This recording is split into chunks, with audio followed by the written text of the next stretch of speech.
ఈ ప్రభుదినంలో ఆరాధనకు కూడి వచ్చినటువంటి సహోదరి సహోదరులకు, ఆన్లైన్లో ఉన్నటువంటి పరిశుద్ధులందరికీ మరొక మారు ప్రభు అయిన యేసుక్రీస్తు నామములో వందనాలు తెలియజేస్తున్నాను. యాకోబు పత్రిక మొదటి అధ్యాయము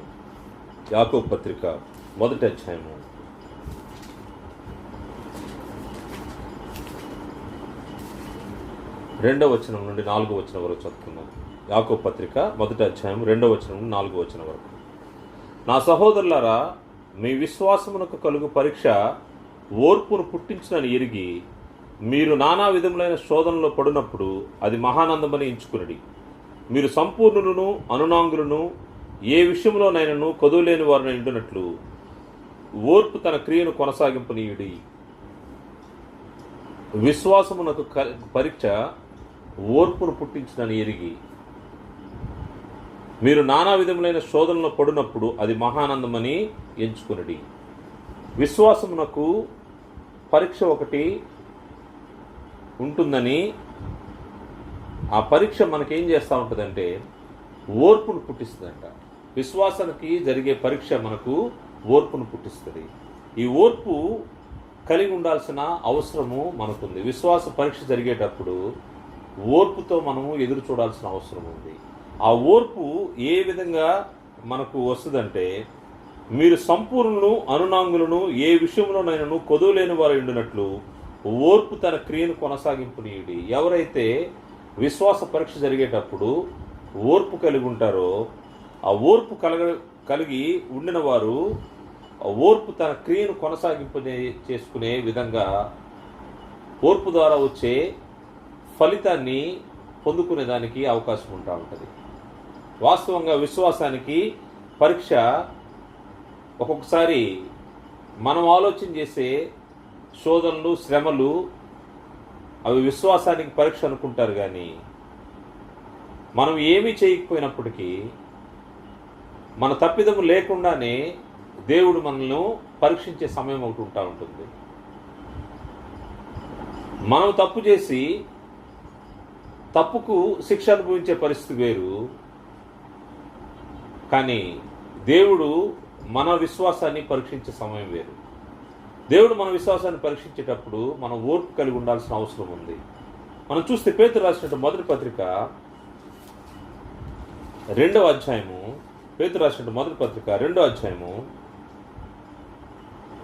20వ వచనం చూస్తే, తప్పిదములకై దెబ్బలు తిన్నప్పుడు మీరు సహించిన ఎడలా మీకేమి ఘనము? మేలు చేసి బాధపడినప్పుడు మీరు సహించిన ఎడలా అది దేవునికి హితమగును. ఇందుకు మీరు పిలువబడుతురి. తప్పిదమునకై దెబ్బలు తిన్నప్పుడు మీరు సహించిన ఎడలా మీకేమి ఘనము? వాస్తవంగా మనం తప్పు చేసి శ్రమను అనుభవిస్తాము. ఈ సందర్భాలే మన జీవితంలో ఎక్కువగా ఉంటా ఉంటాయి. వాటిని మనం ఏమనుకుంటామంటే, తప్పిదం చేసిన తర్వాత వచ్చే శ్రమల్ని లేకపోతే శోధనల్ని ఇది దేవుడు మనకు పరీక్షగా పెట్టాడని ఆలోచన చేస్తూ ఉంటాము. కానీ దేవుడు ఈ విధంగా పరీక్ష పెట్టడు. దేవుడి పరీక్ష సపరేట్గా ఉంటుంది. విశ్వాసానికి సంబంధించినటువంటి పరీక్ష దేవుడు పెడతా ఉంటాడు. కానీ మనం ఆలోచన చేసేది ఎలా ఉంటుందంటే, ప్రతిదాన్ని కూడా దేవుడు మనకు పరీక్ష పెడుతున్నాడు అనుకుంటాము. కానీ తప్పిదము చేసిన తర్వాత మనము దెబ్బలు తింటూ ఉంటాము. ఈ దెబ్బలు తినే క్రమంలో దాన్ని ఏమనుకుంటామంటే, దేవుడు నాకు ఈ పరీక్ష పెట్టాడు అని ఆలోచన కలిగి ఉంటాము. కానీ దేవుడు పెట్టిన పరీక్ష ఇది కాదు. అందుకోసమే యాకోబు పత్రిక మొదటి అధ్యాయము 13-14 వచనాల్లో, యాకోబు పత్రిక మొదటి అధ్యాయం 13-14 వచనాల్లో, శోధన దేవుడు కీడు విషయమై శోధింపబడనేరడు. ఆయన ఎవరిని శోధింపడు గనుక ఎవడైనా శోధింపబడినప్పుడు నేను దేవుని చేత శోధింపబడుచున్నానని అనకూడదు. దేవుడు ఎవరిని శోధింపడంట. అందుకోసము ఎవడైనా శోధనలో ఉండేటప్పుడు ఏమనుకోకూడదంట, నేను దేవుని చేత శోధింపబడుచున్నానని అనకూడదు. నీకు శోధన ఎలా వస్తుందంటే, కింద వచనంలో, ప్రతివాడును తన స్వకీయమైన దురాశ చేత ఏడుబడి మరులు కొల్పబడిన వాడే శోధింపబడును. స్వకీయ దురాశ మనల్ని ఏం చేస్తూ ఉంటుందంటే శోధనలోకి తీసుకెళ్తా ఉంటుంది. స్వకీయ దురాశ చేత శోధనలో పడే విధానం వేరు, దాన్ని బట్టి మనము దేవుడు మనల్ని శోధిస్తున్నాడని ఆలోచన చేయకూడదు. విశ్వాసానికి పరీక్ష ఉంది. ఆ పరీక్ష సంబంధించినటువంటి ఓర్పు సహించాల్సిన అవసరం ఉంది. నువ్వు తప్పు చేసినప్పుడు అది విశ్వాస పరీక్ష కాదు. అది తప్పు చేసినప్పుడు జరిగేది దేనివల్ల జరుగుతుందంటే, ప్రతివాడును తన స్వకీయమైన దురాశ చేత ఏడువబడి మరులు కొల్పబడిన వాడే శోధింపబడును. దురాశ గర్భము ధరించి పాపము కనగా పాపం పరిపక్వమై మరణమును కనును. అందువల్ల మన స్వకీయ దురాశ చేత మనము పాపం చేస్తూ ఉంటాము, శోధింపబడుతూ ఉంటాము. ఈ శోధింపబడేదాన్ని కూడా మనం ఏమైనా ఆలోచన చేస్తామంటే, ఇది దేవుని చేత నేను శోధింపబడుతున్నాను అనే ఆలోచనలో ఉంటా ఉంటారు. దేవుడు ఈ విధంగా శోధింపుడు. దేవుడు పరిశోధించే నీకు పరీక్ష పెట్టేది ఒకటి ఉంది. నీ విశ్వాసానికి ఆయన పరీక్ష పెడతా ఉంటాడు. నీ విశ్వాసానికి ఆయన టెస్ట్ చేస్తూ ఉంటాడు, దాన్ని చూస్తూ ఉంటాడు. ఆ విశ్వాసానికి పరీక్ష జరిగినప్పుడు నువ్వు ఓర్పుతో ఉండాల్సిన అవసరం ఉంది. ఓర్పు ఎప్పుడైతే నీకుంటుందో, ఓర్పు తన క్రియను కొనసాగింపజేసినప్పుడు దేవుని దగ్గర నువ్వు మెప్పు పొందుతూ ఉంటావు. అందువల్ల ఏ విధమైనటువంటి పరీక్షలు మన జీవితంలో వస్తూ ఉన్నాయో అది విశ్వాసానికి సంబంధించినటువంటి దైవ నియమంలో ఉన్నటువంటి పరీక్ష, లేకపోతే మన స్వకీయ దురాశ్చత వచ్చిన పరీక్ష, వీటిని మనము జాగ్రత్తగా ఆలోచించాల్సిన అవసరం ఉంది. మనం తప్పు చేసి కీడును అనుభవిస్తే దానివల్ల వచ్చే ఘనమేం లేదు. తప్పు చేయకుండానే క్రీస్తు ప్రభువు వలె ఆయన శోధింపబడ్డాడు, కానీ పాపం చేయలేదు. ఆయన గురించి గ్రంథంలో తెలియజేయడం మాట పేతురు రాసిన మొదటి పత్రిక 4వ అధ్యాయం మొదటి వచనం చూస్తే, క్రీస్తు శరీరమందు శ్రమపడు గనుక మీరును అట్టి మనస్సును ఆయుధముగా ధరించుకునండి. శ్రమలు వచ్చే విషయంలో క్రీస్తు శరీరమందు శ్రమపడు గనుక మీరును అట్టి మనస్సును ఆయుధంగా ధరించుకోండి. శరీర విషయంలో శ్రమపడినవాడు శరీరం ముందు జీవించు మిగిలిన కాలం ఇక మీదట మనుజాసులను అనుసరించి నడుచుకొనక దేవుని ఇష్టానుసారంగానే నడుచుకున్నట్లు పాపముతో జోలి ఇక నేమీ లేక ఉండను. మనము పోకిరి చేష్టలు, దురాశలు, మద్యపానం, అల్లరితో కూడిన ఆటపాటలు, త్రాగుబోతుల విందులు, చేయదగని విగ్రహ పూజలు మొదలైన వాటి యందు నడుచుకొనుచు అన్ని జనుల ఇష్టం నెరవేర్చుటకు గతించిన కాలమే చాలును. గతంలో మన పరిస్థితులు ఎలా ఉన్నాయో, మన పోకిరి చేష్టలు, దురాశలు, మద్యపానం, అల్లరితో కూడిన ఆటపాటలు, త్రాగుబోతుల విందులు, ఇవన్నీ కూడా అన్ని జనుల ఇష్టం నెరవేర్చుటకు గతించిన కాలమే చాలును. ఇప్పుడు క్రీస్తు ప్రభువారు పడినటువంటి శ్రమ అనే ఆయుధాన్ని మనం కూడా అటువంటి ఆయుధాన్ని ధరించుకుని ఉండాల్సిన అవసరం ఉంది. ముఖ్యంగా ఈ రెండిట్లో డిఫరెన్స్ని ఐడెంటిఫై చేయాల్సిన అవసరం ఉంది. ఏది విశ్వాసానికి పరీక్షో, ఏది మన స్వకీయ దురాశ్చత వస్తుందో దాన్ని గమనించుకొని స్వకీయ దురాశ్చత వచ్చే వాటి విషయంలో మనము మార్పు చెంది దేవుని పక్షంగా బ్రతకాల్సిన అవసరం ఉంది. ఇది దేవుని ద్వారా వచ్చే విశ్వాస పరీక్ష అయితే, విశ్వాస పరీక్షను నెగ్గినటువంటి విశ్వాస వీరులు మనకు గ్రంథంలో కనబడుతూ ఉంటారు. దేవుని ఆనుకొని విశ్వాస పరీక్ష జరిగేటప్పుడు ఓర్పు కలిగి ఓర్చుకున్నటువంటి వ్యక్తులు మనకు గ్రంథంలో మనము పరిశీలన చేయొచ్చు.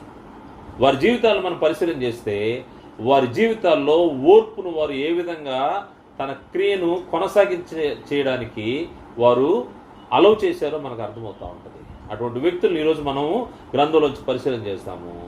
అబ్రహాము గురించి ఆలోచన చేస్తే, అబ్రహాము విశ్వాసులకు తండ్రి అని మనం చెప్పుకుంటూ ఉంటాము. అబ్రహాము కుమారులు విశ్వాసం ద్వారా దేవుని దగ్గరికి చేర్చబడే పరిస్థితి. అబ్రహాము యొక్క జీవితాన్ని ఆలోచన చేస్తే, అబ్రహాము పొందుకున్నటువంటి సాక్ష్యం ఎటువంటిదంటే, ఆయన దేవుని నమ్మెను, అది అతనికి నీతిగా ఎంచబడ్డదంట. అబ్రహాము దేవుని నమ్మెను, అది అతనికి నీతిగా ఎంచబడినట్టుగా గ్రంథంలో మనకు కనబడుతూ ఉంటుంది. హెబ్రీ పత్రికలో అబ్రహాముకు కలిగినటువంటి విశ్వాస పరీక్ష, దానిలోంచి ఆయన ఏ విధంగా తన ఓర్పును ప్రదర్శించాడో మనకు చూస్తే, హెబ్రీ పత్రిక 11వ అధ్యాయము 17వ వచనం చూస్తే, అబ్రహాము శోధింపబడి విశ్వాసమును బట్టి ఇస్సాకును బలిగా అర్పించెను. అబ్రహాము శోధింపబడ్డాడు. అబ్రహాము తప్పు చేశాడా? చేయలేదు. అబ్రహాము తప్పు చేయలేదు. తప్పు చేయకపోయినా కానీ విశ్వాస పరీక్షది. ఇక్కడ క్లియర్గా మనకు అర్థమయ్యేది ఏంటంటే దేవుడు తన యొక్క విశ్వాసాన్ని పరీక్షిస్తా ఉన్నాడు. అబ్రహాము శోధింపబడి విశ్వాసం బట్టి ఇస్సాకును బలిగా అర్పించును.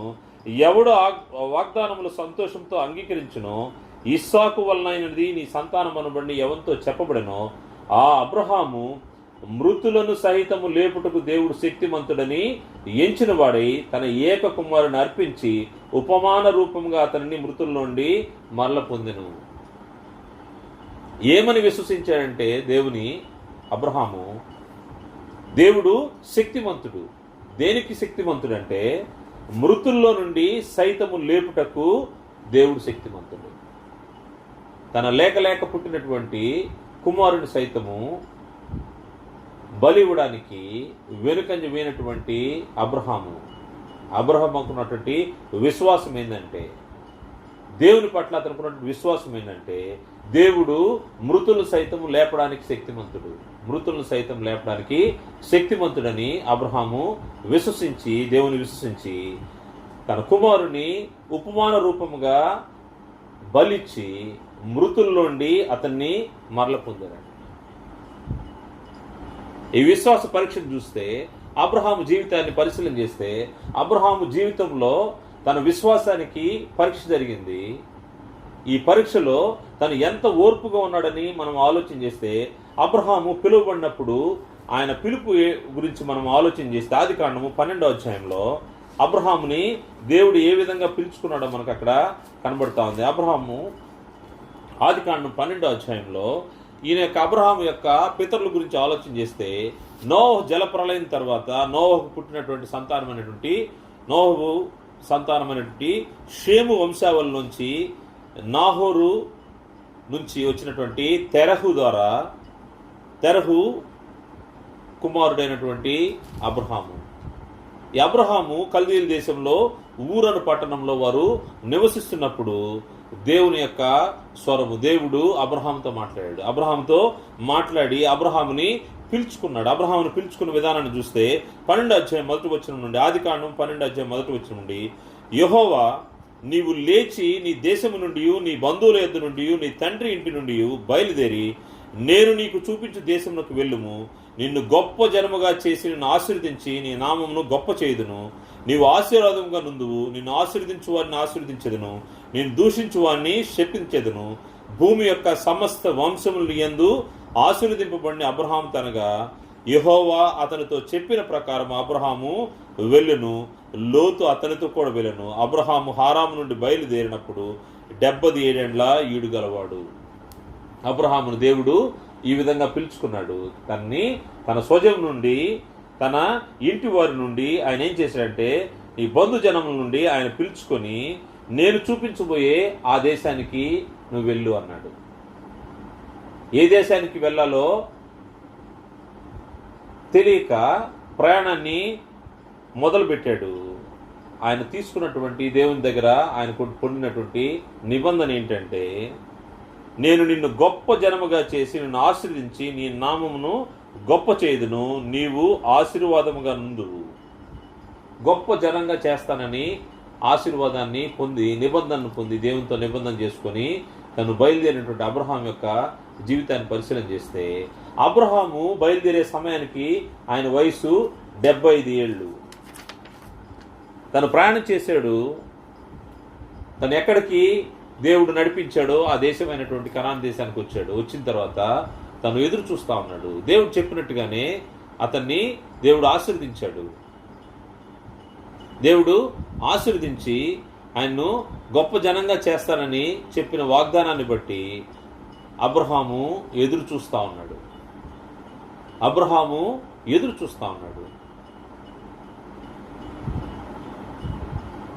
వాస్తవంగా ఆలోచన చేస్తే అబ్రహాము దేనికోసం ఎదురు చూస్తున్నాడంటే, దేవుడు చేసినటువంటి వాగ్దానాన్ని దేవుడు నెరవేరుస్తాడని ఆయన ఎదురు చూస్తా ఉన్నాడు. నిన్ను గొప్ప జనంగా చేస్తాను అని దేవుడు చేసినటువంటి వాగ్దానాన్ని బట్టి అబ్రహాం ఎదురు చూస్తా ఉన్నాడు.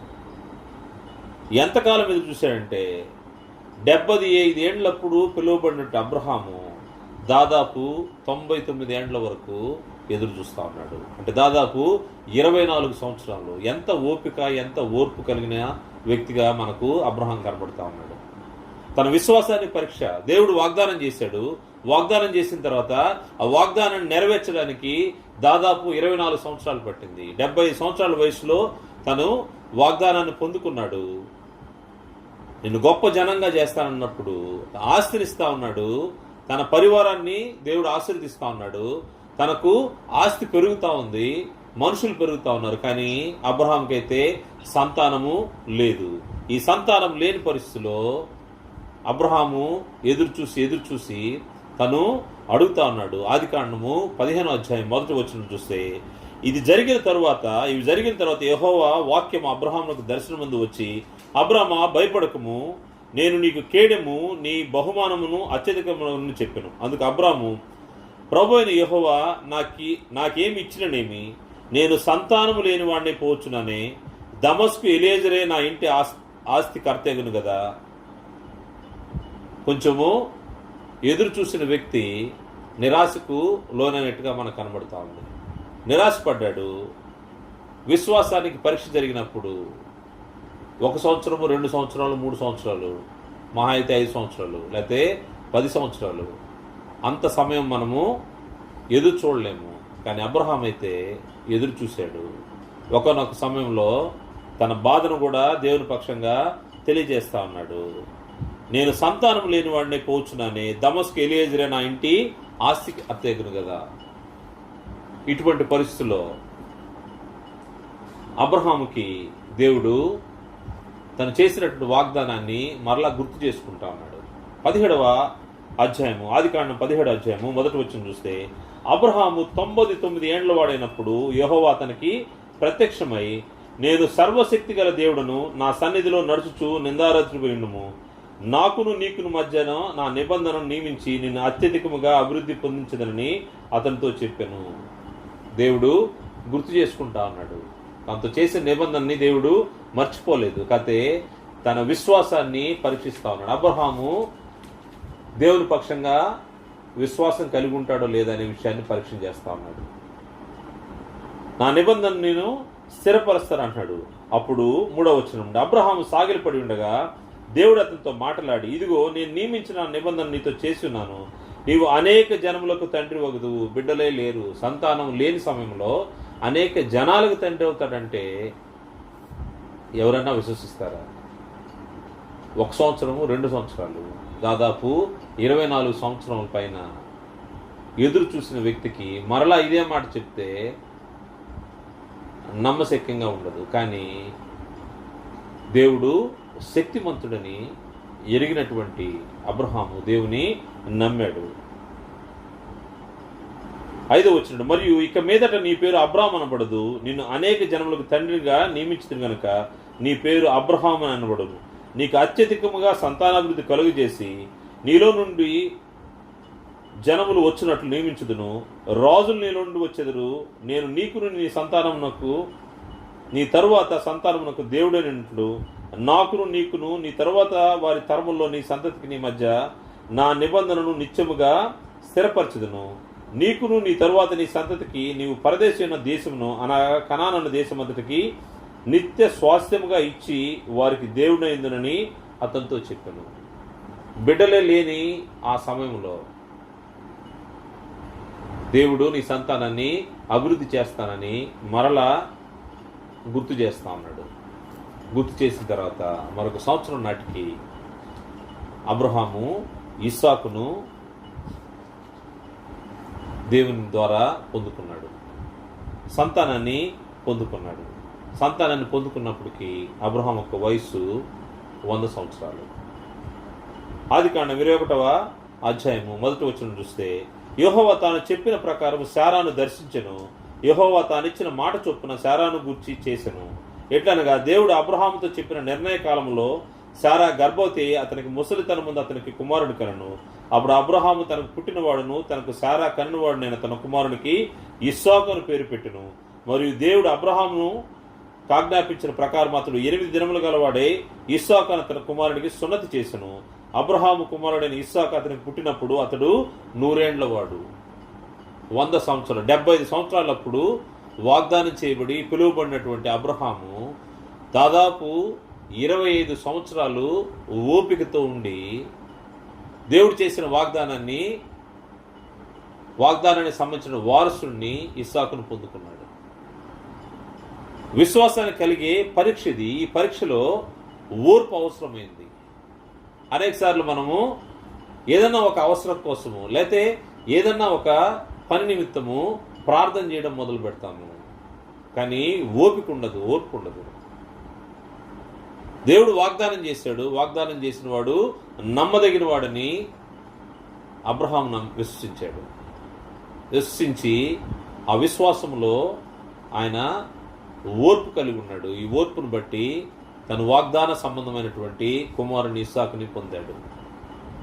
ఇటువంటి పరిస్థితుల్లో తన జీవితం ఎంతో సంతోషంగా వాగ్దానానికి సంబంధించిన వారసును కూడా పొందినటువంటి వ్యక్తి సంతోషంగా తన జీవితాన్ని గడుపుతున్న పరిస్థితుల్లో మరొక విశ్వాసానికి సంబంధించినటువంటి పరీక్ష ఏర్పడింది. ఆ పరీక్ష ఏంటంటే ఇస్సాకుని బలి అడిగాడు దేవుడు. తన ఏకైక కుమారుణ్ణి లేక పుట్టినటువంటి తన కుమారుణ్ణి బలి అడిగినప్పుడు బలికి సంబంధించి తను బలి ఇవ్వడానికి తను ఇష్టపడ్డాడు. ఇస్సాకును తీసుకెళ్ళి బలిపీఠం పైన కట్టెలు పేర్చి ఇస్సాకును బలిపీఠం పైన ఉంచాడు. బలి అర్పించడానికి కత్తిని పైకి ఎత్తినప్పుడు దేవుని దగ్గర నుంచి ఆజ్ఞ వచ్చింది, ఆగమని. తన విశ్వాసానికి పరీక్ష జరిగింది. తన కుమారుని ఇస్తాడో లేదో దేవుడు పరీక్ష పెట్టాడు. ఆ పరీక్షలో నెగ్గాడు. విశ్వాసానికి పరీక్ష. తన కుమారుడు బలి ఇమ్మన్న తర్వాత వేకునే లేచి తన బిడ్డను తీసుకొని 3 దినాలు ప్రయాణం చేసి ఆ కొండ దగ్గరికి వచ్చిన తర్వాత ఈ 3 దినాల ప్రయాణంలో తను ఎంత వేదన అనుభవించుంటాడో, కానీ మృతులను సైతము లేపగలిగినటువంటి శక్తి గల దేవుడు తన దేవుడని విశ్వసించాడు. ఆ విశ్వాసానికి పరీక్ష జరిగినప్పుడు ఆ పరీక్షలో నెగ్గినటువంటి అబ్రహామును మనం చూస్తా ఉన్నాం. అబ్రహాముకు వాగ్దానం చేయబడినటువంటి పరిస్థితులన్నీ మనము గమనించాము.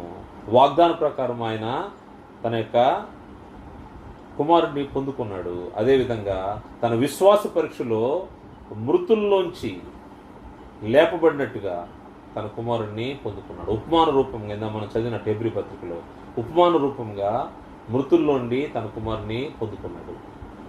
అది విశ్వాసానికి జరిగినటువంటి పరీక్ష.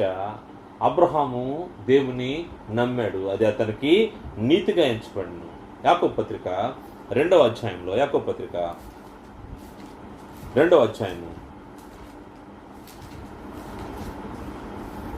21వ వచనం చూస్తే యాకోబు పత్రిక 2వ అధ్యాయం 21వ వచనం నుండి, మన పితరుడైన అబ్రహామును తన కుమారుడైన ఇస్సాకును బలిపీఠం మీద అర్పించినప్పుడు అతడు క్రియల వలన నీతిమంతుడని తీర్పు పొందలేదా? విశ్వాసం అతని క్రియలతో కూడి కార్యస్థితి కలుగజేసని క్రియల మూలముగా అతని విశ్వాసము పరిపూర్ణమైనదని గ్రహించున్నావు కదా. కాబట్టి అబ్రహాము దేవుని నమ్మెను, అది అతనికి నీతిగా ఎంచబడినను, లేఖనము నెరవేర్చబడిను, మరియు దేవుని స్నేహితుడని అతనికి పేరు కలిగను. అబ్రహాము ఎంత విశ్వసించాడంటే, ఎంత నమ్మాడంటే, అతని నమ్మకాన్ని బట్టి అబ్రహాము దేవుని నమ్మిన అది అతనికి నీతిగా ఎంచబడిను, మరియు దేవునికి స్నేహితుడు. ఎంత మంచి స్థానాన్ని పొందాడు. దేవునికి స్నేహితుడిగా ఎంచబడ్డాడు. ఈ ఎంచబడిన వ్యక్తి తాను మాత్రమే కాదు, తన విశ్వాసానికి వారసులైనటువంటి అబ్రహాము సంతాన స్వభావం కలిగినటువంటి విశ్వాసులందరికీ కూడా, ఎవరైతే అబ్రహాము యొక్క విశ్వాసాన్ని కలిగి ఉంటారో ఆ విశ్వాస సంబంధులందరూ కూడా ఆశీర్వదించబడేదానికి ఆయన క్రియల మూలంగా గలతీ పత్రిక 3వ అధ్యాయంలో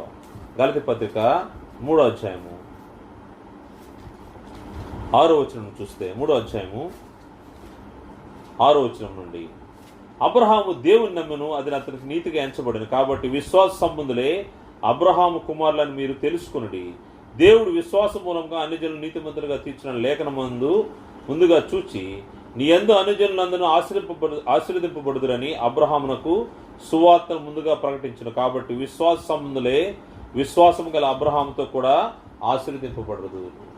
ఎవరైతే విశ్వాస సంబంధమైన జీవితాన్ని కలిగి విశ్వాసము నాకు కలుగు పరీక్షలో ఓర్పును ప్రదర్శిస్తారో వారు అబ్రహాంతో పాటు కూడా ఆశీర్వదించబడతారు. ఆయన ఏ విధంగా తన యొక్క జీవితాన్ని దేవుని ఎదుట ప్రదర్శించుకున్నాడు, తన విశ్వాసాన్ని నిలుపుకున్నాడు, తన ఓర్పును ప్రదర్శించిన దాన్ని బట్టి తను జాగ్రత్త పడ్డాడు.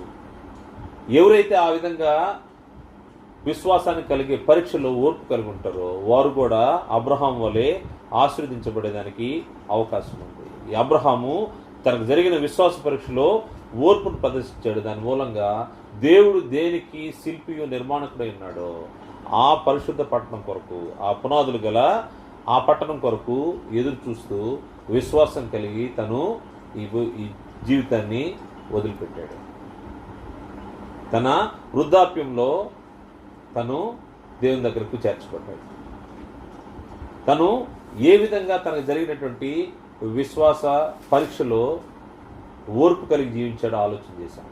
అదేవిధంగా ఇంకొక వ్యక్తి మన గ్రంథంలోంచి కనబడతాడు. ఆయన యోబు జీవితంలో కూడా తనకు జరిగినటువంటి విశ్వాస పరీక్షలో తను ఓర్పు కలిగి జీవించినట్టుగా మనకు కనబడుతుంది.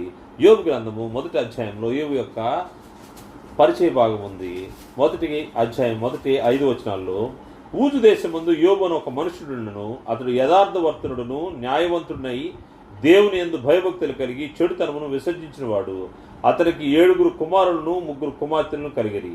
అతనికి 7,000 గొర్రెలను 3,000 ఒంటెలను 500 జతల ఎడ్లను 500 ఆడుగాడిదలను కలిగి బహుమంది పనివారును అతనికి ఆస్తిగా ఉండే గనుక తూర్పు దిక్కు జనులందరిలో అతడే గొప్పవాడుగా నుండెను. అతని కుమారులందరూ వంతుల చొప్పున అనుదినము ఒకరినొకరు తమ తమ ఇండ్లలో విందు చేయనై కూడినప్పుడు తమ 3 అక్క చెల్లెండుతో తమతో కలిసి అన్నపానములు పుచ్చుకొని వాళ్ళని వారిని పిలిపించుకోవచ్చుని.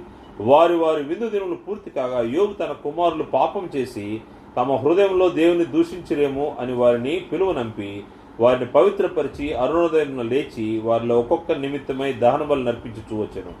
యోబు నిత్యము అలాగును చేయుచుండెను. యోబును గురించినటువంటి బ్రీఫ్ ఇంట్రడక్షన్ ఇక్కడ మనకు కనబడుతూ ఉంది. యోబును గురించినటువంటి పరిశుద్ధాత్మ ఇచ్చిన సర్టిఫికేట్ అంటే యోబు యథార్థవర్తనుడు, న్యాయవంతుడు మరియు దేవుని యందు భయభక్తులు కలిగి చెడుతనమును విసర్జించినవాడు. ఆయన యథార్థవర్తనుడు, న్యాయవంతుడు, దేవుని యందు భయభక్తులు కలిగిన వాడు, చెడుతనాన్ని విసర్జించినవాడు. ఇటువంటి మంచి గుణలక్షణాలు కలిగినటువంటి ఈ యోబు ధనవంతుడు కూడా, దేవుని చేత ఆశీర్వదించబడిన వ్యక్తి. తనకున్నటువంటి ఆస్తిని అంతా అక్కడ తెలియజేయడం జరిగింది. అతనికి ఎన్ని ఎడ్లు ఉన్నాయో, ఎన్ని గొర్రెలు ఉన్నాయో, ఎన్ని ఒంటెలు ఉన్నాయో, ఎన్ని గాడిదలు ఉన్నాయో, అదేవిధంగా తన కుమారులు కుమార్తెలు సమృద్ధిగా దేవుని చేత ఆశీర్వదించబడిన వ్యక్తి. అదేవిధంగా దేవుని యందు భయభక్తులు కలిగిన వాడు. పొరపాటున తన బిడ్డలు ఎక్కడైనా తమ హృదయంలో అయినా కానీ దేవుని యందు తప్పుగా ఏమన్నా ఆలోచన చేస్తారేమని వారి విషయమై ఆయన వారిని పవిత్రపరిచి వారి కొరకు దహన బలి అర్పించి చేసేవాడు. ఇది యోబు నిత్యము అలాగు చేయుచుండెను. ఏదో ఒక సందర్భంలో కాదు, నిత్యము దేవుని ఎదుట యథార్థవర్తనుడిగా ఉండినటువంటి వాడు. ఇటువంటి వ్యక్తికి అతనికి సంబంధమే లేకుండా అతని గురించినటువంటి ఒక డిస్కషన్ ఒక దగ్గర వచ్చింది. యెహోవా సన్నిధిలో దేవదూతలు, దేవుని కుమారులు ఆయన సన్నిధిని నిలబడే ఒక రోజు వచ్చినప్పుడు వారితో పాటు అపవాది కూడా యెహోవా సన్నిధికి వచ్చాడు. వచ్చిన తర్వాత వారి మధ్యలో యోబును గురించినటువంటి సమాచారము, వారి మధ్య సంభాషణ జరిగింది. యోబును నువ్వు గమనించావని అపవాదితో దేవుడు మాట్లాడినప్పుడు, నువ్వు సమృద్ధిగా ఇచ్చావు కాబట్టి ఆయన నిన్ను ఘనపరుస్తున్నాడు, అవన్నీ తీసివేస్తే నీ దగ్గర నుంచి వెళ్ళిపోతాడనే వారి మధ్య జరిగిన సంభాషణ బట్టి అపవాదికి దేవుడు పర్మిషన్ ఇచ్చాడు. యోబుని శోధించడానికి అపవాదికి పర్మిషన్ ఇచ్చాడు. ఈ సంగతి యోబుకు తెలియదు. కానీ ఇది జరిగింది యెహోవా సన్నిధిలో జరిగిన ఏర్పాటు.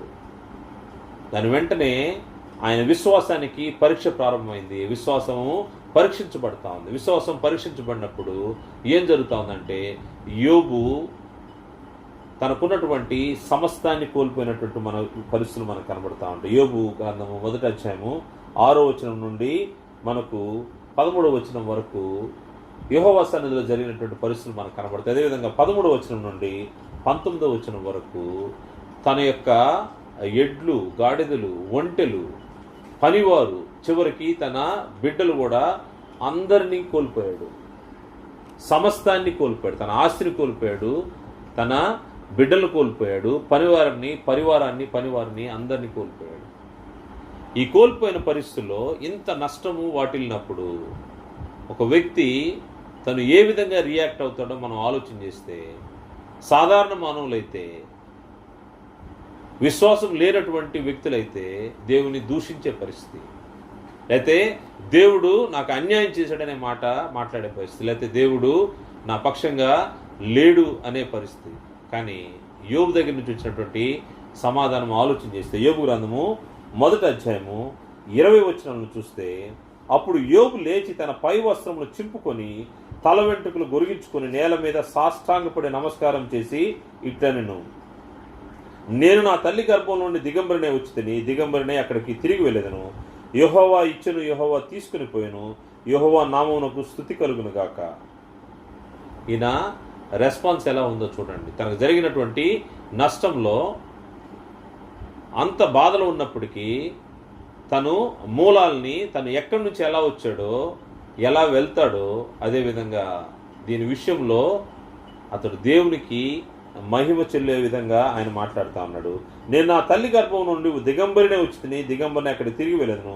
యెహోవా ఇచ్చెను, యెహోవా తీసుకుని పోయాను, యెహోవా నామమునకు స్తుతి కలుగును గాక. ఈ సంగతులలో ఏ విషయమందును యోబు ఏ పాపమును చేయలేదు, దేవుడు అన్యాయం చేసిననియు చెప్పలేదు. యోబు ఏ పాపం చేయకుండా దేవునికే స్తుతి కలుగును గాక అనే విధంగా తన యొక్క విశ్వాస పరీక్ష జరిగినప్పుడు ఓర్చుకొని ఉన్నట్టుగా మన గ్రంథంలో కనబడతా ఉంది. ఈ సహనము, ఈ ఓర్పు తన క్రియను కొనసాగింపు చేయడానికి వీరు తమ జీవితంలో వచ్చినటువంటి విశ్వాస పరీక్షలో ఓర్పును అలౌ చేశారు. ఎంత ఓర్చుకున్నారంటే ఆ ఓర్పును బట్టి వారికి జరిగిన మేలు కూడా మనకు అర్థమవుతా ఉంది. భార్య, తన స్నేహితులు అందరూ కూడా అతన్ని ఇబ్బంది పెడతా ఉన్నారు. ఇదేనా అంటే ఇది కాదు. మరలా రెండవ మారు అపవాది దేవుని సన్నిధికి వెళ్ళి మరలా పర్మిషన్ తీసుకొని తన ప్రాణాన్ని మాత్రం ముట్టొద్దన్నాడు. ముట్టొద్దన్న తర్వాత తన దేహం మీద విపరీతమైనటువంటి పుండ్లు, ఇబ్బందికరమైన పరిస్థితి, తన స్నేహితులు కూడా గుర్తించలేని స్థాయిలో ఆ వ్యక్తి ఉన్నాడు. భార్య అయితే ఇంకా నువ్వు వదిలిపెట్టవా దేవుణ్ణి అనే పరిస్థితిలో, అంటే తన దగ్గర ఉన్నటువంటి వారి ద్వారా వచ్చే ప్రెషర్స్ ఎంత ఉంటాయో మనం ఆలోచన చేయొచ్చు. విశ్వాస పరీక్ష జరిగేటప్పుడు నీ భార్య, నీ బిడ్డలు, లేకపోతే నీ స్నేహితులు, నీ చుట్టూ ఉన్నవారు ద్వారా వచ్చే ఇబ్బందులన్నింటి కూడా దేవుని పక్షంగా ఓర్పు కలిగి ఎదుర్కొన్న వ్యక్తి యోబు. అటువంటి యోబుకు ఉన్నటువంటి సహనం మనం కలిగి ఉండాల్సిన అవసరం ఉంది. ఆ ఓర్పు తన క్రియను కొనసాగింపు చేయాల్సిన అవసరం ఉంది.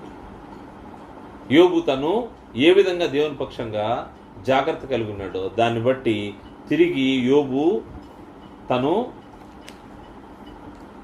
నష్టపోయిన సమస్తాన్ని మరలా పొందుకున్నట్టుగా మనకు యోబు గ్రంథంలో కనబడుతుంది. యోబు గ్రంథము 42వ అధ్యాయంలో తను పోగొట్టుకున్న ప్రతిదాన్ని మరలా తిరిగి పొందుకున్నాడంట. 42వ అధ్యాయము 10వ వచనం చూస్తే, యోబు తన స్నేహితుల నిమిత్తం ప్రార్థన చేసినప్పుడు యెహోవా అతని క్షేమస్థితిని మరలా అతనికి దయచేసెను. క్షేమస్థితి, తను దేహము ఇబ్బందికరమైన పరిస్థితుల్లో మొత్తబడినప్పుడు, తను బాధను అనుభవిస్తున్నప్పుడు, రూపం కూడా గుర్తుపట్టలేని రూపంలో ఉన్నటువంటి యోబు తిరిగి దేవుడు తనకు క్షేమస్థితిని ఇచ్చాడంట.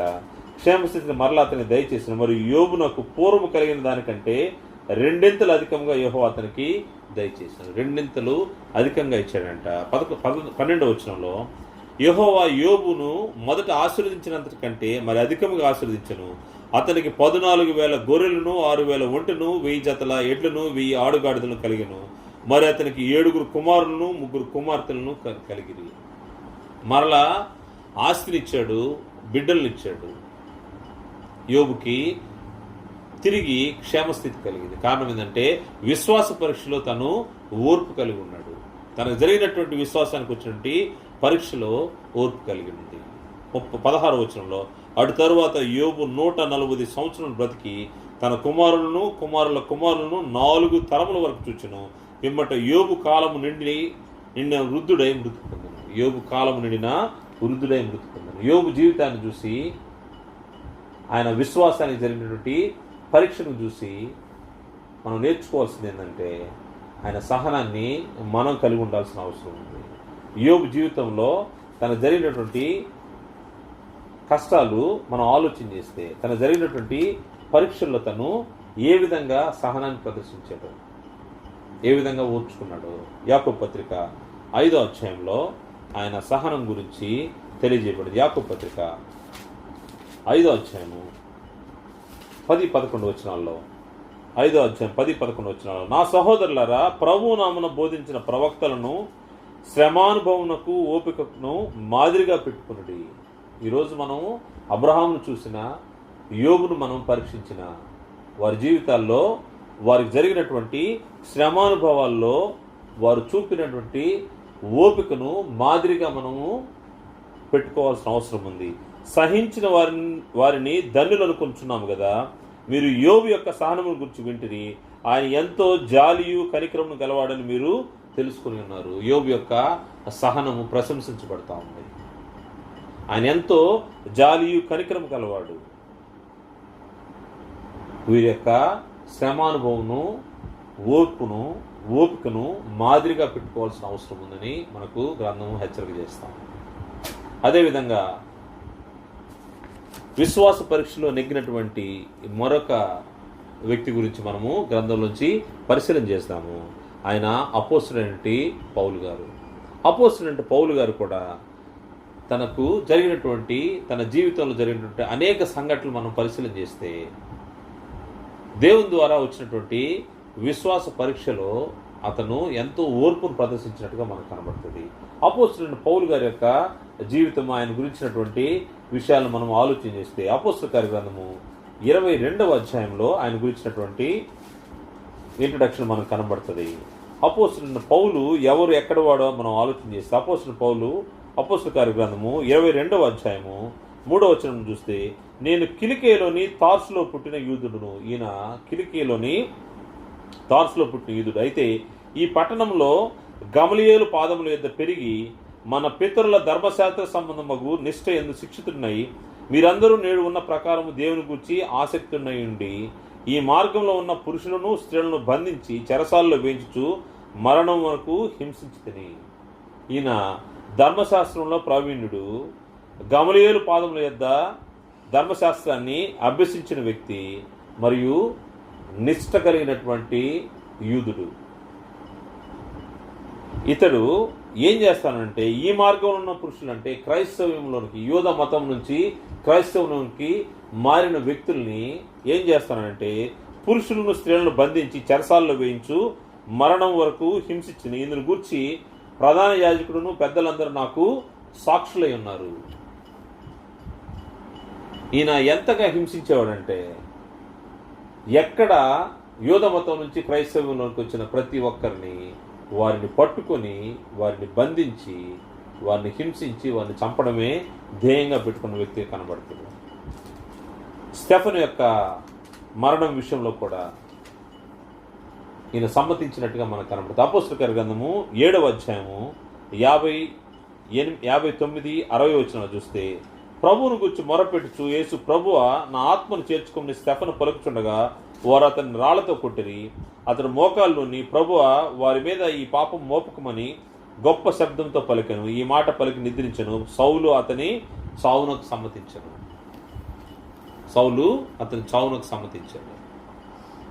ఈ పౌలు యొక్క జీవితము ధర్మశాస్త్ర సంబంధమైనటువంటి నిష్ఠ కలిగిన వ్యక్తి. తన ధర్మశాస్త్రానికి, తన దేవునికి వ్యతిరేకంగా ఏది జరిగినా దాన్ని ఓర్చుకోలేనటువంటి నిష్ట కలిగినటువంటి వ్యక్తి. ధర్మశాస్త్రానికి వేరుగా ఉన్నటువంటి ఈ క్రైస్తవం అనే మార్గంలోకి వస్తున్న వారిని హింసిస్తూ అదే ప్రాణాధారంగా చేస్తూ తిరుగుతున్నాడు. 8వ అధ్యాయం 1వ వచనం చూస్తే, ఆ కాలం ముందు యెరూషలేములోని సంఘములకు గొప్ప హింస కలిగినందున అపోస్తులు తప్ప అందరూ యూదయ సమరయ దేశం నందు చెదిరిపోయిరి. భక్తి గల మనుషులు స్టెఫనును సమాధి చేసి అతని గురించి బహుగా ప్రలాపించిరి.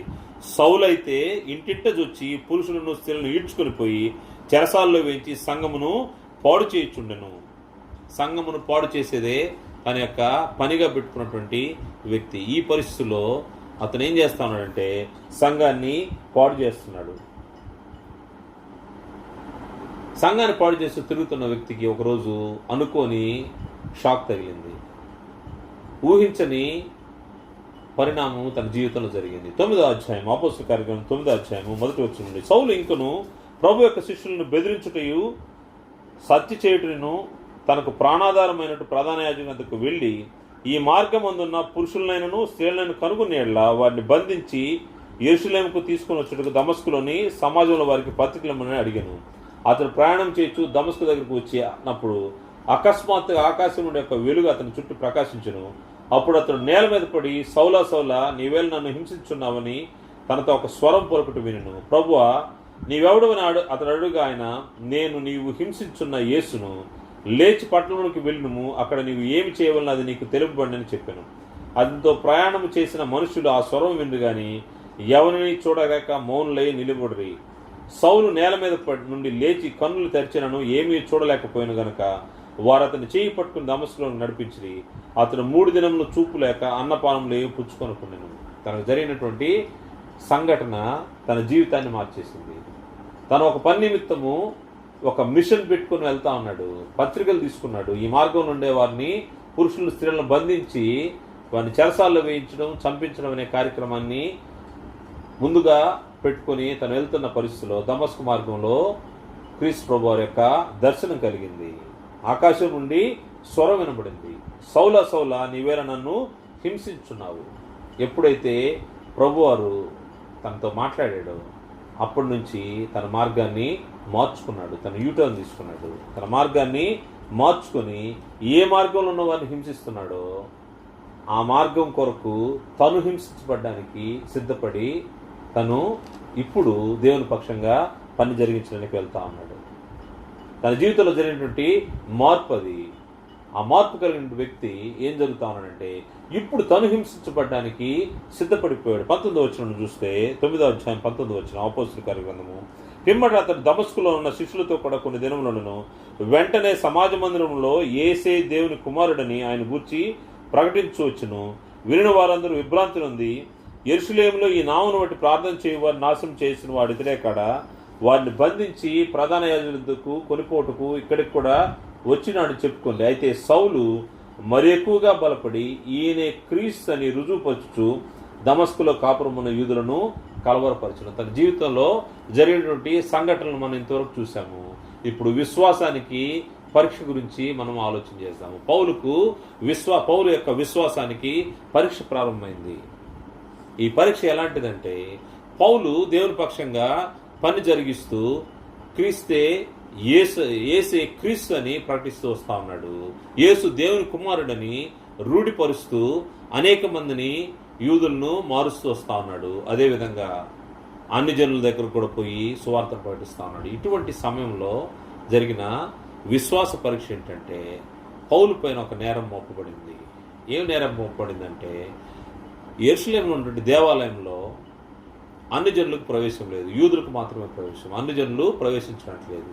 అన్ని జనులు ప్రవేశించకూడని దేవుని యొక్క మందిరంలోకి అన్ని జనులు తీసుకొచ్చాడనే నేరం మోపబడింది.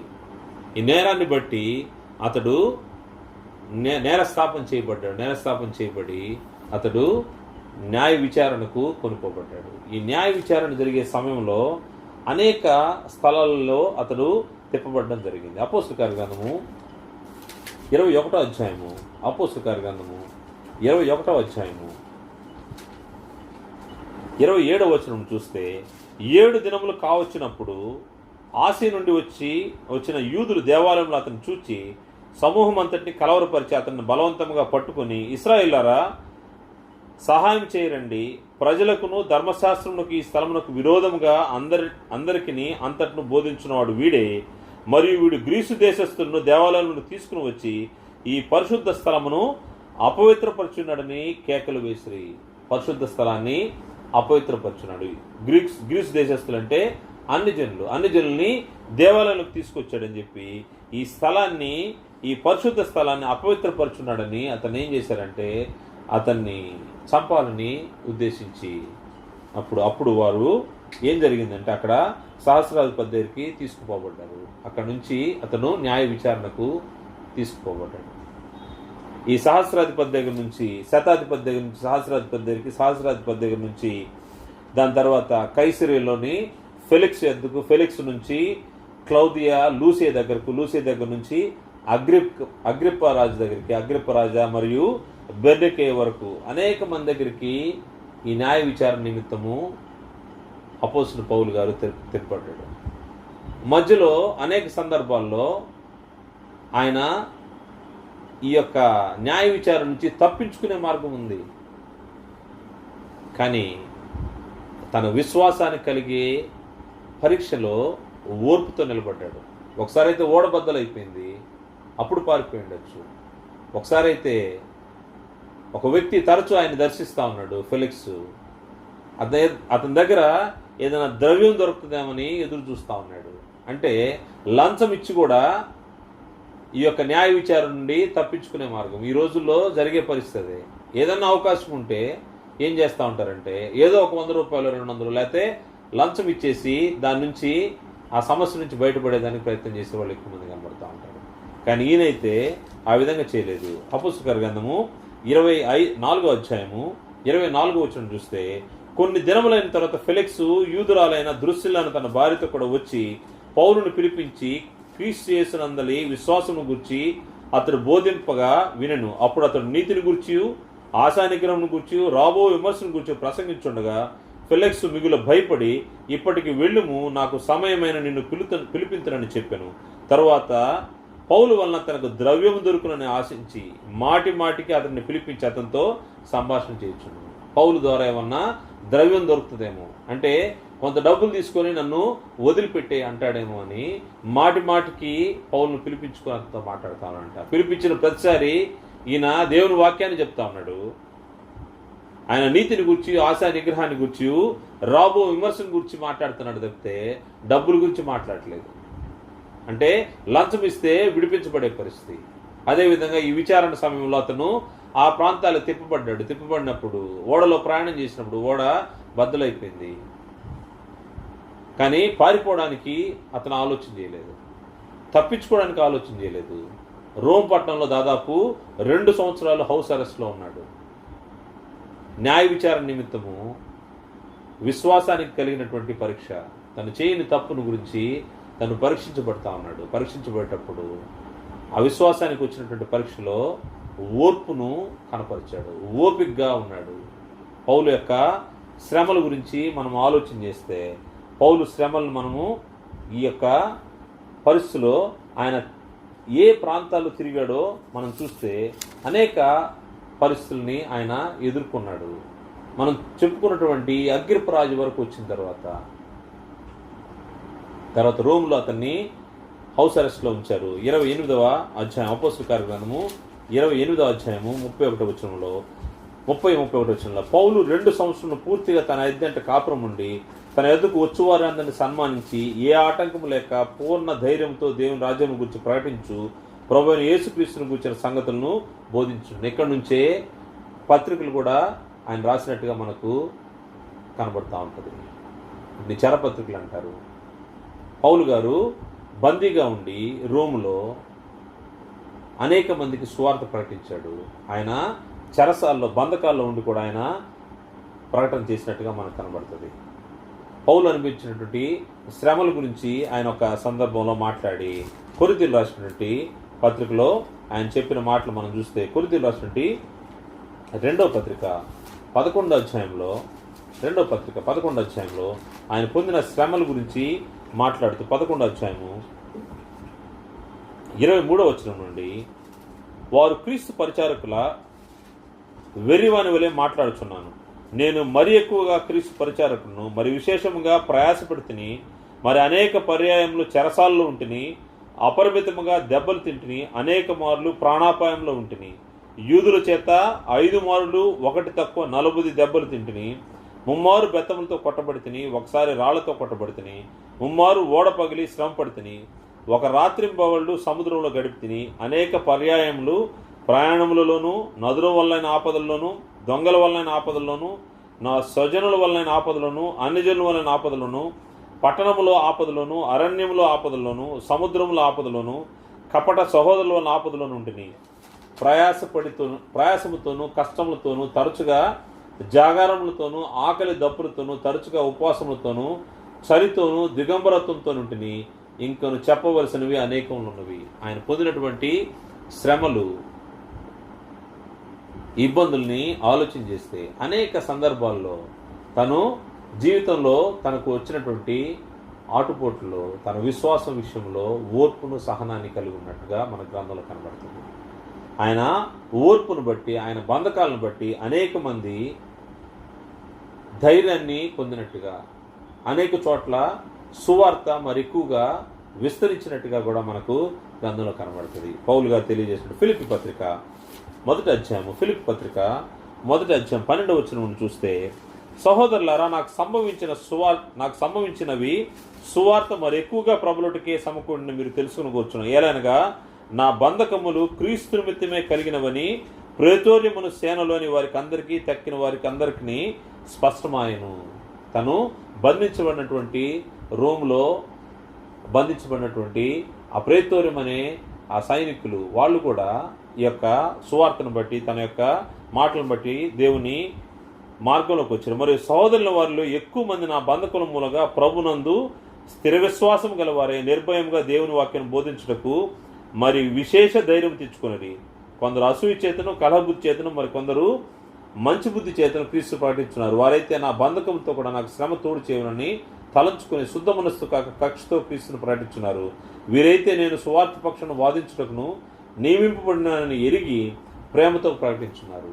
అనేక మంది ఆయన యొక్క బంధకాలను చూసి ధైర్యం తెచ్చుకొని సువార్తను ప్రకటించినట్టుగా కనబడుతూ ఉన్నారు. పౌలు జరిగినటువంటి ఈ విశ్వాస పరీక్షలో, తనకు వచ్చినటువంటి శ్రమల్లో తన విశ్వాసాన్ని కాపాడుకునే విషయంలో ఆయన తన ఓర్పును చూపిన వాడిగా మనకు కనబడుతూ ఉన్నాడు. అబ్రహామును చూసాము, యోబును చూసాము. అపోస్తున్న పౌలు జీవితాలను చూసినప్పుడు వారు విశ్వాసానికి కలిగే పరీక్షలో ఓర్పును ప్రదర్శించినట్టుగా మనకు కనబడుతూ ఉంది. ఓర్పు కలిగి ఉన్నారు. ఈ ఓర్పు తన క్రియను కొనసాగింప చేసే విధంగా వారు విశ్వాస పరీక్షలో నెగ్గి దేవుని మహింపరిచిన వారుగా మనకు కనబడుతూ ఉన్నారు. ఎన్ని శ్రమలు వచ్చినా, ఎన్ని ఇబ్బందులు వచ్చినా వారు మాత్రము విశ్వాసానికి పరీక్షలో నెగ్గినట్టుగా మనకు కనబడుతూ ఉంది. యాకోబు పత్రిక 1వ అధ్యాయము 2వ వచనంలో, నా సహోదరులారా, మీ విశ్వాసమును కలిగే పరీక్ష ఓర్పును పుట్టించిన ఎరిగి మీరు నానా విధమైన శోధనలో పడినప్పుడు అది మహానందమని ఎంచుకునడి. మీరు సంపూర్ణులను, అనునాంగులను, ఏ విషయంలో నైనను కొదువులేని వారు ఎండునట్లు. ఈ ఓర్చుకోవడం వల్ల ఏం జరుగుతూ ఉంటుందంటే, మనము సంపూర్ణముగా, అనునాంగులుగా, ఏ విషయంలో కొదవలేని వారుగా. మనం చూసిన ఈ ముగ్గురు యొక్క జీవితాలను పరిశీలన చేస్తే, అబ్రహాము, యోబు, పౌలు గారు, వీరి జీవితాలను పరిశీలన చేస్తే, ఆయన పౌలు గారి యొక్క చివరి దినాల్లో ఆయన పలికినటువంటి మాటలు మనకు తెలుసు. ఆయన ఎంత ధైర్యంగా దేవుని యొక్క కృపాసనతకి చేరాడో మనం ఆలోచన చేస్తే, ఆయన చెప్తున్నమాట, మంచి పోరాటం పోరాడితిని, నా పరుగు కడముట్టించుకుని విశ్వాసాన్ని కాపాడుకుంటున్నాడు. విశ్వాసానికి జరిగినటువంటి పరీక్షలో ఓర్పును కలిగి ఉన్నాడు. ఓర్పును బట్టి తను ఏ విధంగా తన యొక్క పరుగును కడముట్టించాడో మనము చూస్తూ ఉంటాము. ఇక మీదట నా కొరకు నీతి కిరీటం ఉంచబడింది. ఆ దినమందు నీతిగల న్యాయాధిపతి అయిన ప్రభు అది నాకు మాత్రమే కాకుండా తన ప్రత్యక్షను అపేక్షించే వారికి అందరికీ అనుగ్రహించును.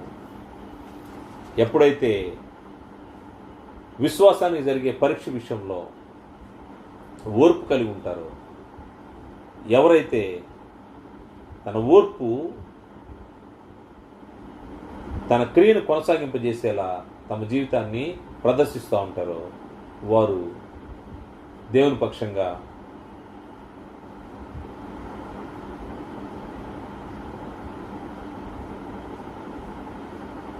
దేవుని పని నిమిత్తము వాడబడుతూ ఉంటారు. మరి ఎక్కువగా దేవుడిచ్చే ఆ నిత్య రాజ్యంలో, నిత్య స్వాస్థ్యంలో ఉండేదానికి మన విశ్వాసాన్ని కలిగే పరీక్ష విషయంలో ఓర్పును, సహనాన్ని కలిగి ఉండాలి.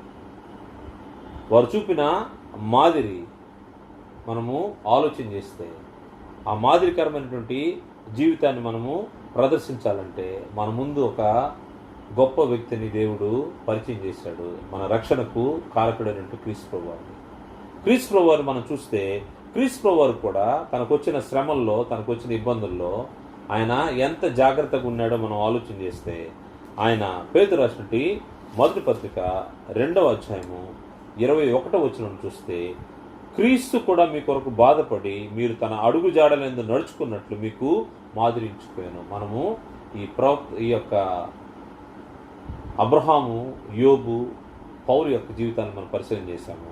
అదేవిధంగా క్రీస్తు ప్రభువారి గురించి ఆలోచన చేస్తే ఆయన కూడా మనకు మాదిరించిపోయాడు. ఆయన మాదిరి ఏంటంటే, ఆయన పాపం చేయలేదు, ఆయన నోటను ఏ కపటము కనబడలేదు, ఆయన దూషింపబడి బదులు దూషింపలేదు, ఆయన శ్రమ పట్టుబడి బెదిరింపక న్యాయంగా తీర్పు తీర్చి దేవునికి తన్ను తాను అప్పగించుకున్నాడు. క్రీస్తు ప్రభువారు చూపిన మాదిరి ఏంటంటే, ఆయన యొక్క శ్రమల్లో, ఇబ్బందుల్లో ఆయన పాపం చేయలేదు, ఆయన నోట ఏ కపటమును కనబడలేదు, ఆయన దూషింపబడి బదులు దూషింపలేదు, ఆయన శ్రమ పెట్టబడి బెదిరింపక. అంటే క్రీస్తు ప్రభువారికి ఉన్నటువంటి ఏ ఆధిక్యతను కూడా ఆయన వాడలేదు అని అర్థం. ఆయన శ్రమ పెట్టబడి బెదిరింపక. వేరే వాళ్ళైతే దేవుని కుమారుడిగా తనకున్నటువంటి ఆధిక్యతను ఎక్కడైనా దాన్ని చూపించగలిగేవాడేమో, కానీ క్రీస్తు ప్రభువారు అయితే ఆయన శ్రమ పట్టబడి బెదిరింపక ఆయన ఏం చేశాడంటే న్యాయంగా తీర్పు తీర్చు దేవునికి తను తాను అప్పగించుకున్నాడు. మరి ముఖ్యంగా మన కోసం ఆయన చేసింది ఏంటంటే, మనము పాపల విషయమై చనిపోయి నీతి విషయమై జీవించినట్లు ఆయన తానే తన శరీరం మందు మన పాపలను మాను మీద మోసుకొనును. ఆయన పొందిన గాయం చేత మీరు స్వస్థత పొందుతుంది. క్రీస్తు ప్రభువారి ద్వారా మనకు జరిగిన మేలు ఏంటంటే, మన పాపం నిమిత్తము ఆయన శ్రమ పెట్టబడ్డాడు, మన పాపం నిమిత్తం ఆయన చనిపోయాడు. క్రీస్తు ప్రభువారు ఇచ్చిన మాదిరి, ఆయన పాపం చేయలేదు. మనం పాపం చేసినప్పటికీ మన పాపాన్ని ఆయన తీసుకొని మన నిమిత్తం మనల్ని నీతిమంతులుగా చేయడం కోసం ఆయన పాప రహితుడైనటువంటి ఆ వ్యక్తి మన పాపాలని మోయడానికి తన సిలువనెక్కాడు. క్రీస్తు ప్రభువు యొక్క మాదిరి మనం చూసాము. విశ్వాస జీవితంలో, విశ్వాసాన్ని కలిగే పరీక్షలో ఓర్పును కొనసాగించుకునే దానికి మనము ప్రయత్నం చేయాల్సిన అవసరం ఉంది. దానికి ముందుగా క్రీస్తు యేసును మనం చూడాల్సిన అవసరం ఉంది.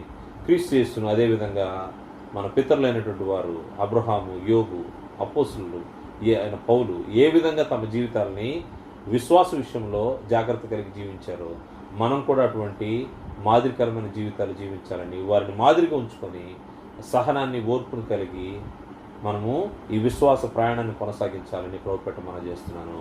ఈ యొక్క విశ్వాస యాత్రలో మనం ఓర్పు కలిగి ఉంటే మనము ఒకరోజు అబ్రహాం ఎదురు చూసినటువంటి ఆ పరిశుద్ధ పట్టణం, పౌలు గారు ఎదురు చూసినటువంటి ఆ నీతి కిరీటం పొందుకునే దానికి, దేవుడిచ్చే స్వాస్థ్యాన్ని పొందుకోవడానికి మనము అర్హులం అవుతాం. అందుకోసము మన విశ్వాస పరీక్ష మనం తప్పు చేసి శ్రమ అనుభవించడం కాదు, తప్పు చేయకుండా మనకొచ్చే విశ్వాసంకి వచ్చే పరీక్ష విషయంలో జాగ్రత్త కలిగి మనము ఓర్పు తన క్రియను కొనసాగింపు చేసే విధంగా ఉండాలని ప్రభుపేట మనం చేస్తూ ముగిస్తున్నాను. అందరికీ వందనాలు.